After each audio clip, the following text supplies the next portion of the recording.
What up, YouTube? T-Movies here.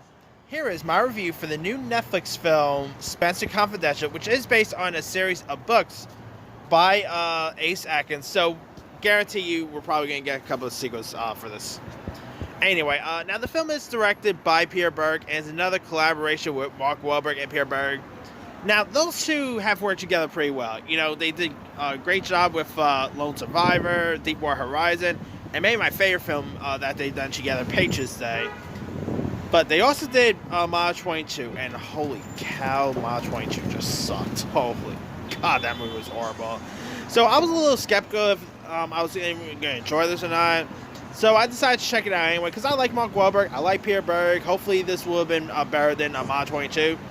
The movie did not disappoint.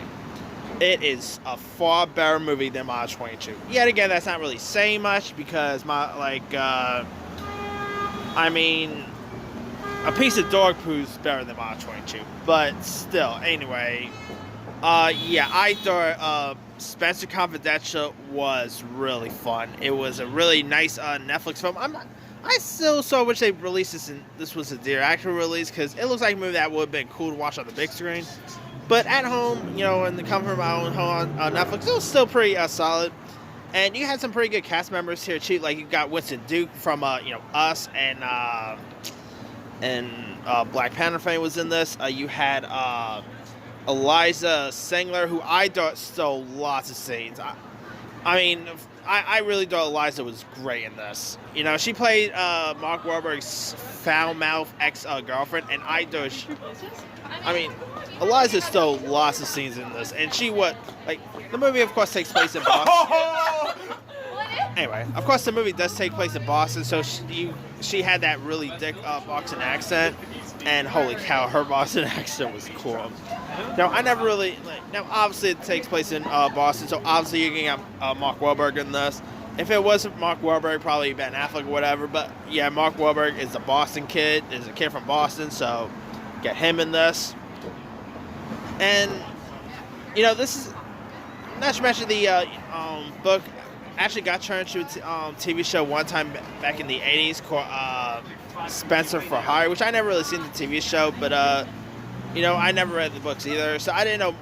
The film was supposed to be called Wonderland because the books is called Wonderland, but they decided to change it to Spenser Confidential, and I think Spenser Confidential is a better name for it. Like, you got Mark Wahlberg, who portrays this character named Spenser, who's this ex-cop who ended up getting arrested for assaulting another police officer. So he served lots of times in prison. Then he ended up getting out, and the minute he ends up getting out, cops ends up getting killed over, and so he has to try to find out who's responsible and whatnot. And he ends up teaming up with this Nazi MMA fighter, played by Winston Duke, to solve who's doing the murders and all. You got Alan Arkin is in this, and Alan Arkin was great here. Yeah, I thought it was such a really fun, entertaining film. Mark Wahlberg is he's Mark Wahlberg. He was great in this. The movie was really funny. It had the film had some really good sense of humor. Mark Wahlberg, we know he could do comedy. We've seen it with Ted, other guys, Daddy's Home. He's great in comics, and of course he's great in action. He's great at playing a Boston kid because he is from Boston, so obviously yeah.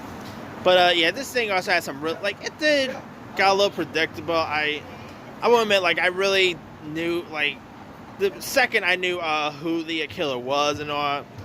So sometimes I do don't really always like movies where it's too predictable.